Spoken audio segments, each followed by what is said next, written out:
Hi dears, welcome back to Feena study room. അപ്പോൾ ഇന്ന് മുതൽ നമ്മൾ പുതിയൊരു സീരീസ് ആരംഭിക്കുകയാണ്. നമ്മൾ LP-UPയുടെ എല്ലാ ക്വസ്റ്റ്യൻ പേപ്പേഴ്സും 2005 മുതലുള്ള 2024 വരെ എത്തി നിൽക്കുന്ന എല്ലാ ക്വസ്റ്റ്യൻ പേപ്പേഴ്സും നമ്മൾ ചർച്ച ചെയ്യും. അപ്പോൾ ആ ഒരു സീരീസാണ് കേട്ടോ ഇപ്പം നമ്മൾ തുടങ്ങുന്നത്. അപ്പോൾ ഒരു ദിവസത്തിൽ 2 ക്വസ്റ്റ്യൻ പേപ്പർ ആയിരിക്കും നിങ്ങൾക്ക് കിട്ടുന്നത്. അപ്പം 2 ക്വസ്റ്റ്യൻ പേപ്പർ മാക്സിമം നന്നായിട്ട് പഠിക്കാം. അപ്പോൾ നമുക്ക് നോക്കാം. ഇത് 2012 ക്വസ്റ്റ്യൻ പേപ്പറാണ് കേട്ടോ. UP സ്കൂൾ അസിസ്റ്റൻറ്റിൻ്റെ NCAയിൽ പത്തനംതിട്ട, ആലപ്പുഴ, ഇടുക്കി ജില്ലയിൽ നടന്നിട്ടുള്ള ക്വസ്റ്റ്യൻ പേപ്പറാണ്. അപ്പം നമുക്ക് നോക്കാം. ഒന്നാമത്തെ ക്വസ്റ്റ്യൻ, കോപ്പർഹേഗൻ ഏതു രാജ്യത്തിൻ്റെ തലസ്ഥാനമാണ്? കോപ്പർഹേഗൻ ഏതു രാജ്യത്തിൻ്റെ തലസ്ഥാനമാണ്? ഡെൻമാർക്കിൻ്റെ തലസ്ഥാനമാണ് കോപ്പർഹേഗൻ. സ്വതന്ത്ര ഓൺലൈൻ സർവ്വവിജ്ഞാന കോശമാണ് വിക്കിപീഡിയയാണ്. സ്വതന്ത്ര ഓൺലൈൻ സർവ്വവിജ്ഞാന കോശം എന്ന് പറയുന്നത് വിക്കിപീഡിയയാണ്. ലോകത്തിൽ ഏറ്റവും വലിയ ദ്വീപ് ഏതാണ്? ലോകത്തിലെ ഏറ്റവും വലിയ ദ്വീപ് ചോദിച്ചാൽ അത് ഗ്രീൻലാൻഡാണ്. ഗ്രീൻലാൻഡാണ് ലോകത്തിലെ ഏറ്റവും വലിയ ദ്വീപ്. 2008 ബീജിംഗ് ഒളിമ്പിക്സിൽ ഇന്ത്യക്ക് സ്വർണം. അത് നമുക്കിപ്പോൾ പ്രശസ്തമല്ല. ഇനി അടുത്തത്, ഇന്ത്യയുടെ ആദ്യത്തെ വിവിധോദ്ദേശ ഉപഗ്രഹമാണ് ഇൻസാറ്റ് 1A ആണ്. ഇന്ത്യയുടെ ആദ്യത്തെ വിവിധോദ്ദേശ ഉപഗ്രഹം ഏതാണെന്ന് ചോദിച്ചാൽ അത് ഇൻസാറ്റ് 1A ആണ്.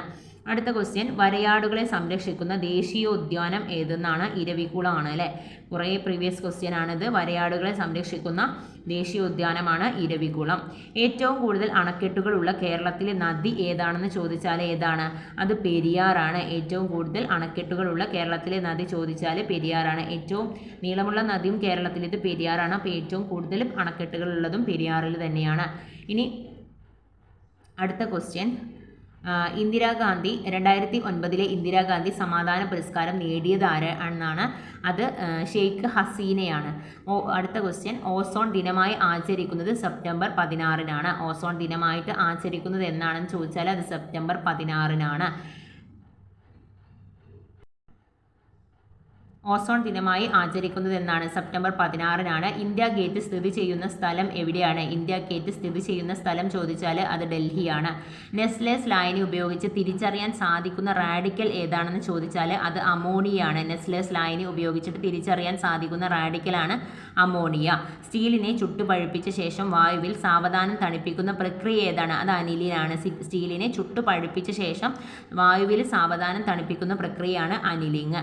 ട്രിഷിയം ന്യൂക്ലിയസിലുള്ള ന്യൂട്രോണുകളുടെ എണ്ണം എത്രയാണ്? അത് 2 ആണ് അല്ലേ.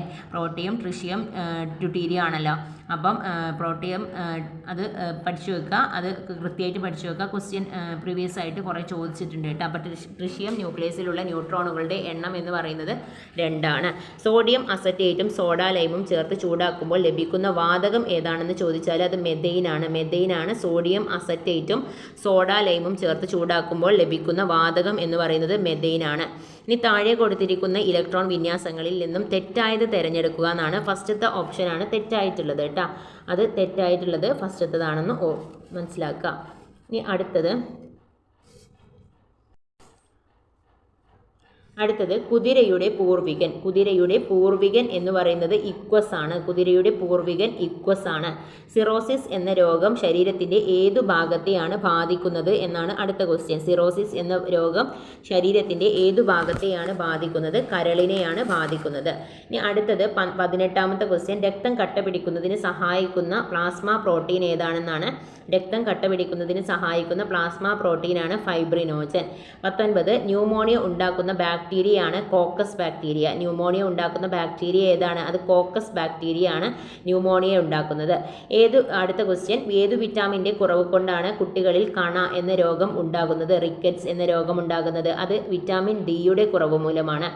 വിറ്റാമിൻ ഡിയുടെ കുറവ് മൂലമാണ് കുട്ടികളിൽ കണ എന്ന രോഗം ഉണ്ടാകുന്നത്. പക്ഷികളെ കുറിച്ച് പഠിക്കുന്ന ശാസ്ത്രശാഖ ഏതാണ്? അത് ഓർണിത്തോളജിയാണ്. പക്ഷികളെ കുറിച്ച് പഠിക്കുന്ന ശാസ്ത്രശാഖയാണ് ഓർണിത്തോളജി. ഇനി 22ാമത്തെ ക്വസ്റ്റ്യൻ, DNA കണ്ടുപിടിച്ചത് ആരാണെന്നാണ്? ഫെഡറിക് മിഷൻ ആണ് DNA കണ്ടുപിടിച്ചത്. DNA കണ്ടുപിടിച്ചത് ഫെഡറിക് മിഷൻ ആണ്. അടുത്തത് 23, ചിലന്തിയുടെ ശ്വസന അവയവമാണ് ബുക്ക് ലങ്സ്. ചിലന്തിയുടെ ശ്വസന അവയവം ഏതാണെന്ന് ചോദിച്ചാൽ അത് ബുക്ക് ലങ്സ് ആണ്. ഇനി അടുത്ത 24ാമത്തെ ക്വസ്റ്റ്യൻ, താഴെ പറയുന്നവയിൽ കണ്ണുമായി ബന്ധപ്പെട്ടിട്ടുള്ള പദം ഏതാണെന്നാണ്. അതിൽ കെരാറ്റോപ്ലാസ്റ്റിയാണ് കണ്ണുമായി ബന്ധപ്പെട്ടിട്ടുള്ള പദം. ഇനി അടുത്ത ക്വസ്റ്റ്യൻ, കാറ്റത്തും മഴയത്തും ഒടിഞ്ഞു പോകാതെ സസ്യങ്ങളെ സഹായിക്കുന്നത് കോളൻ കൈമ ടിഷ്യൂകളാണ്. കാറ്റത്തും മഴയത്തും ഒടിഞ്ഞു പോകാതെ കോളൻ കൈമ ടിഷ്യൂകളാണ് സസ്യങ്ങളെ സഹായിക്കുന്നത്. 26 വിശിഷ്ട താപധാരിത ഏറ്റവും കൂടുതലുള്ള പദാർത്ഥം ഏതാണെന്നാണ്. അത് ജലമാണ്. വിശിഷ്ട താപധാരിത ഏറ്റവും കൂടുതലുള്ള പദാർത്ഥം ജലമാണ്. 27 H=I²RT ഈ സമവാക്യം ഏത് നിയമത്തെ സൂചിപ്പിക്കുന്നു? ജൂൾ നിയമത്തെയാണ് സൂചിപ്പിക്കുന്നത്. H=I²RT ഈ സമവാക്യം ഏത് നിയമത്തെ സൂചിപ്പിക്കുന്നു? ജൂൾ നിയമം. ഇനി 28 ഒരു ഗൃഹ വൈദ്യുതീകരണ സർക്യൂട്ടിൽ ഫ്യൂസുകൾ ഘടിപ്പിക്കേണ്ടത് ഏത് ലൈനിലാണെന്നാണ്. അത് ഫേസ് ലൈനിലാണ്. ഒരു ഗൃഹ വൈദ്യുതീകരണ സർക്യൂട്ടിൽ ഫ്യൂസുകൾ ഘടിപ്പിക്കേണ്ടത് ഏത് ലൈനിലാണ്? ഫേസ് ലൈനിലാണ്. ഇനി ഒരു കോൺകേവ് ദർപ്പണത്തിന് മുമ്പിൽ വസ്തു വെച്ചപ്പോൾ യഥാർത്ഥമോ മിഥ്യയോ ആയ യാതൊരു പ്രതിബിംബവും ഉണ്ടായില്ല. എന്നാൽ എവിടെ ആയിരിക്കാം വസ്തു വെച്ചത് എന്നാണ്. അത് ഫോക്കസിലാണ് കേട്ടോ. ഫോക്കസിലാണ് വസ്തു വെച്ചിട്ടുള്ളത്. ഒരു കോൺകേവ് ദർപ്പണമാണ്. ആ ഒരു കോൺകേവ് ദർപ്പണത്തിന് മുമ്പിൽ വസ്തു വെച്ചപ്പോൾ യഥാർത്ഥമോ മിഥ്യയോ ആയിട്ടുള്ള യാതൊരു പ്രതിബിംബവും ഉണ്ടായില്ല. എന്നാൽ എവിടെ ആയിരിക്കാം വസ്തു വെച്ചതെന്നാണ്. അത് ഫോക്കസിലാണ്. അടുത്ത ക്വസ്റ്റ്യൻ, പദാർത്ഥത്തെ തുളച്ച് കടക്കാനുള്ള കഴിവ് ഏറ്റവും കൂടുതൽ ഉള്ള റേഡിയോ ആക്റ്റീവ് വികിരണം ഏതാണെന്ന് ചോദിച്ചാൽ അത് ഗാമയാണ്. ഗാമ. പദാർത്ഥത്തെ തുളച്ച് കടക്കാനുള്ള കഴിവ് ഏറ്റവും കൂടുതലുള്ള റേഡിയോ ആക്റ്റീവ് വികിരണമാണ് ഗാമ വികിരണം. 31 തന്നിരിക്കുന്നവയിൽ ഏറ്റവും കൂടുതൽ കലോറിക മൂല്യമുള്ള ഇന്ധനം ഏതെന്നാണ്. LPG, മീഥേൻ, കൽക്കരി, ഹൈഡ്രജൻ ആണ് തന്നിട്ടുള്ളത്. ഏറ്റവും കൂടുതൽ കലോറിക മൂല്യമുള്ളത് ഹൈഡ്രജൻ തന്നെയാണ് കേട്ടോ. ഏറ്റവും കൂടുതൽ. അപ്പം ഇനി 32ാമത്തെ ക്വസ്റ്റ്യൻ, താഴെ പറയുന്നവയിൽ ഏതു പ്രവർത്തനമാണ് സൂര്യനിൽ നടക്കുന്നത്? സൂര്യനല്ലേ. അപ്പം സൂര്യൻ എഴുതുന്നത് എങ്ങനെയാണ്? സു എന്നാണ് അല്ലേ. അപ്പം എന്താണ് സൂര്യൻ എന്താണ്? ഫ്യൂഷൻ ആണെന്ന് ഓർത്ത് വെക്കുക. ഇനി സോഡിയം വേപ്പർ ലാമ്പ് ഏത് തരം ലാമ്പാണെന്നാണ് ചോദിച്ചിട്ടുള്ളത്. അത് ഡിസ്ചാർജ് ലാമ്പാണ് കേട്ടോ. ഡിസ്ചാർജ് ലാമ്പാണ് സോഡിയം വേപ്പർ ലാമ്പ്. ഡിസ്ചാർജ് ലാമ്പാണ്. ഇനി 100 വാട്ടിൻ്റെ വൈദ്യുത ബൾബ് 5 മണിക്കൂർ പ്രവർത്തിപ്പിച്ചാൽ എത്ര യൂണിറ്റ് വൈദ്യുതി ഉപയോഗിക്കും? 100 വാട്ടിൻ്റെ വൈദ്യുത ബൾബ് 5 മണിക്കൂർ പ്രവർത്തിപ്പിച്ചാൽ എത്ര യൂണിറ്റ് വൈദ്യുതി ഉപയോഗിക്കും എന്നാണ്. 0.5 യൂണിറ്റ് ആണ്. താഴെ പറയുന്നവയിൽ ഏതാണ് പ്രാഥമിക വർണ്ണം? പ്രാഥമിക വർണ്ണം ഏതാണെന്നാണ്. അത് നീലയാണ്. പ്രാഥമിക വർണ്ണം നീലയാണ്. മഞ്ഞ, സിയാൻ, മജന്തയാണ് അവിടെ തന്നിട്ടുള്ളത്. അതിൽ നീലയാണ് പ്രാഥമിക വർണ്ണമായിട്ടുള്ളത്. ഇനി താഴെ പറയുന്നവയിൽ ജലത്തിൻ്റെ സ്ഥിരകാഠിന്യത്തിന് കാരണം എന്താണെന്നാണ്. അത് MgCl2 ആണ് കേട്ടോ. 36ാമത്തത് D ആണ്. MgCl2 ആണ്. മഗ്നീഷ്യം ക്ലോറൈഡ് ആണ് സ്ഥിരകാഠിന്യത്തിന് കാരണമായിട്ടുള്ളത്. ഇനി ഉറച്ച പ്രതലത്തിൽ തട്ടുമ്പോൾ പ്രത്യേക തരം ശബ്ദം പുറപ്പെടുവിക്കുന്നതിന് ലോഹങ്ങൾക്കുള്ള കഴിവ് ഏതാണെന്ന് ചോദിച്ചാൽ അത് ഏതാണ്? അത് സൊണോറിറ്റി ആണ്. സൊണോറിറ്റി. സൾഫ്യൂരിക് ആസിഡിൽ നിന്നും ഹൈഡ്രജൻ പുറന്തള്ളാൻ പറ്റാത്ത ലോഹം ഏതെന്ന് ചോദിച്ചാൽ അത് കോപ്പറാണ് അല്ലേ. കോപ്പറാണ്. സൾഫ്യൂരിക് ആസിഡിൽ നിന്നും ഹൈഡ്രജൻ പുറന്തള്ളാൻ പറ്റാത്ത ലോഹം ഏതാണെന്ന് ചോദിച്ചാൽ അത് കോപ്പറാണ്. ഇനി ആഹാര പദാർത്ഥങ്ങൾ കേടുവരാതെ സൂക്ഷിക്കാൻ ഉപയോഗിക്കുന്ന ഒരു പദാർത്ഥം ഏതാണ്? അത് ആഹാര പദാർത്ഥം 39ാമത്തെ ക്വസ്റ്റ്യൻ്റെ ആൻസർ എന്ന് പറയുന്നത് സി ആണ് കേട്ടോ. 39 സോഡിയം ബെൻസോയേറ്റ് ആണ്. സോഡിയം ബെൻസോയേറ്റ് ആണ് ആഹാര പദാർത്ഥങ്ങൾ കേടുവരാതെ സൂക്ഷിക്കാൻ ഉപയോഗിക്കുന്ന പദാർത്ഥം. ഇനി 40 അയിരിൽ അടങ്ങിയിരിക്കുന്ന മാലിന്യങ്ങൾക്ക് പറയുന്ന പേരെന്താണെന്നാണ്. അത് ഗ്യാങ് ആണ്. അയിരിൽ പറയുന്ന മാലിന്യങ്ങൾക്ക് പറയുന്ന പേര് ഗ്യാങ് ആണ്. ഇനി 41 ഇന്ത്യയിലെ ഏറ്റവും വലിയ പരുത്തി തുണി ഉൽപ്പാദന കേന്ദ്രം ഏതാണെന്നാണ്. അത് മുംബൈ ആണ്. ഇന്ത്യയിലെ ഏറ്റവും വലിയ പരുത്തിത്തുണി ഉൽപ്പാദന കേന്ദ്രം മുംബൈ ആണ്. 42 ധവള വിപ്ലവം എന്തുമായി ബന്ധപ്പെട്ടിരിക്കുന്നു എന്നാണ്. പാൽ ഉൽപ്പാദനവുമായിട്ടാണ് ധവള വിപ്ലവം ബന്ധപ്പെട്ടിട്ടുള്ളത്. 43 ഉത്തരാർദ്ധഗോളത്തിൽ പകലിൻ്റെ ദൈർഘ്യം ഏറ്റവും കുറവ് അനുഭവപ്പെടുന്ന ദിവസം ഏതാണെന്നാണ്. അത് ഡിസംബർ 22 ആണ്.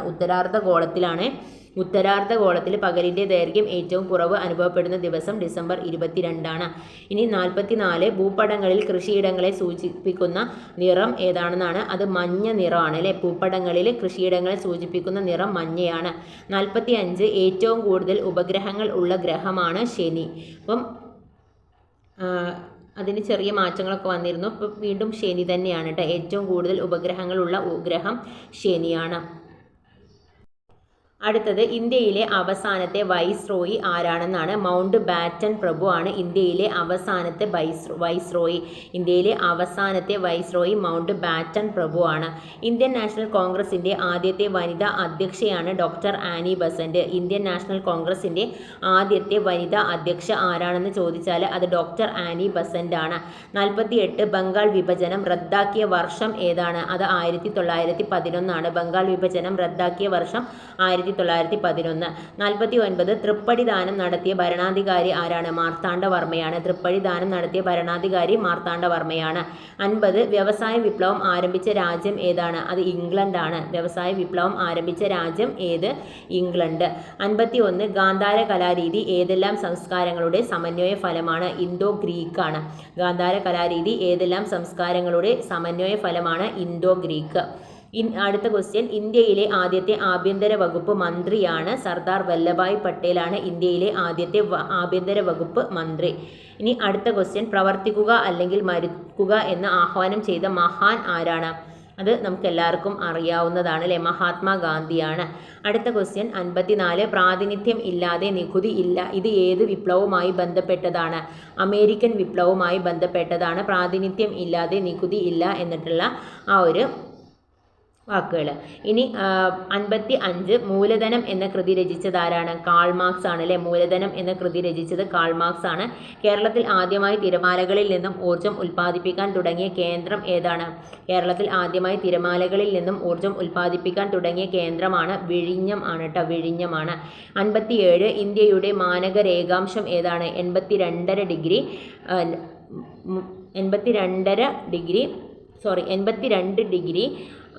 30 മിനിറ്റ് ഈസ്റ്റ് ആണ് കേട്ടോ. 82 ഡിഗ്രി 30 മിനിറ്റ് ഈസ്റ്റ് ആണ്. 58 ഇന്ത്യയിലെ ചുവന്ന നദി എന്നറിയപ്പെടുന്നത് ഏതാണ്? അത് ബ്രഹ്മപുത്രയാണ്. ഇന്ത്യയിലെ ചുവന്ന നദി ബ്രഹ്മപുത്ര. 59 ചുണ്ണാമ്പ് കല്ലിൻ്റെ കായാന്തരിക രൂപമാണ് മാർബിൾ എന്ന് പറയുന്നത്. ചുണ്ണാമ്പ് കല്ലിൻ്റെ കായാന്തരിക രൂപം ഏതാണ്? അത് മാർബിൾ ആണ്. 60 സൈക്ലോൺ എന്ന പേരിൽ അറിയപ്പെടുന്ന ചക്രവാകം രൂപം കൊള്ളുന്ന കടൽ ഏതാണെന്നാണ്? അത് ബംഗാൾ ഉൾക്കടലാണ്. സൈക്ലോൺ എന്ന പേരിൽ അറിയപ്പെടുന്ന ചക്രവാകം രൂപം കൊള്ളുന്ന കടലാണ് ബംഗാൾ ഉൾക്കടൽ.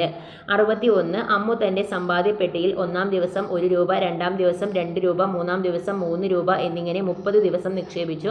എങ്കിൽ ആകെ എത്ര രൂപ സമ്പാദിച്ചു? 465 ആണ് കേട്ടോ. 62 സാധാരണ പലിശയ്ക്ക് നിക്ഷേപിച്ച 500 രൂപ 3 വർഷം കൊണ്ട് 620 രൂപ ആയാൽ പലിശ നിരക്ക് എത്ര എന്നാണ്? 8%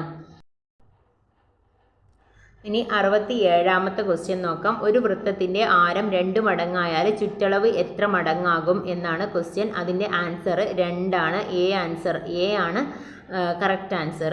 68ാമത്തെ ക്വസ്റ്റ്യൻ, 256-ന് 6/16 സമാനമായത് ഏത് എന്നാണ്? അതിൻ്റെ ബി ഓപ്ഷനാണ് ശരിയായിട്ടുള്ളത്. 256/16 ആണ്.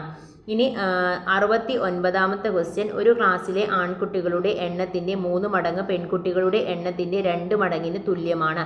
ക്ലാസ്സിൽ ആകെ 25 കുട്ടികൾ ഉണ്ടെങ്കിൽ പെൺകുട്ടികളുടെ എണ്ണം എത്ര എന്നാണ് ക്വസ്റ്റ്യൻ. അതിൽ ആൻസർ വന്നിട്ടുള്ളത് ഡി ഓപ്ഷനാണ് 15. ഇനി 70ാമത്തെ ക്വസ്റ്റ്യൻ, x+1/x-2 = 4 ആയാൽ എക്സ് എത്ര എന്നാണ്? 70ാമത്തെ ആൻസർ വന്നിട്ടുള്ളത് ബി ആണ്. ശരിയായിട്ടുള്ള ആൻസർ ബി ആണ്, 3 ആണ്.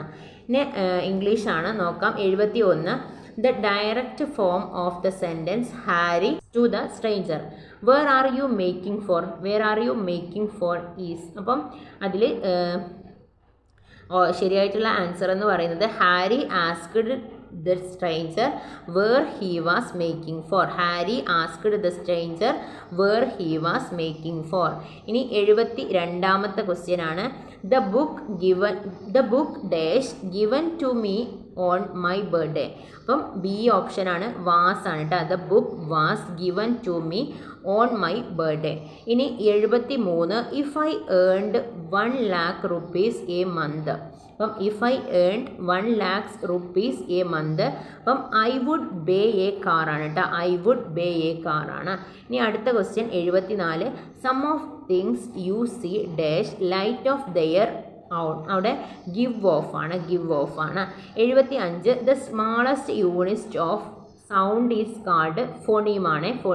the smallest unit of sound is called phoneme. 76 which type of error do you see in the sentence the boy has eat a mango. അപ്പം അവിടെ മോർഫോളജിക്കൽ എററാണ്. മോർഫോളജിക്കൽ എറർ എന്ന് പറഞ്ഞാൽ ചിഹ്നങ്ങളിൽ ഉണ്ടാകുന്ന എറേഴ്സാണ് അല്ലേ. ഇനി 77 find the rhyming pair from the list. അപ്പം shoe two എന്നുള്ളതാണ് rhyming pair. 78 which is not an example of one stroke letter.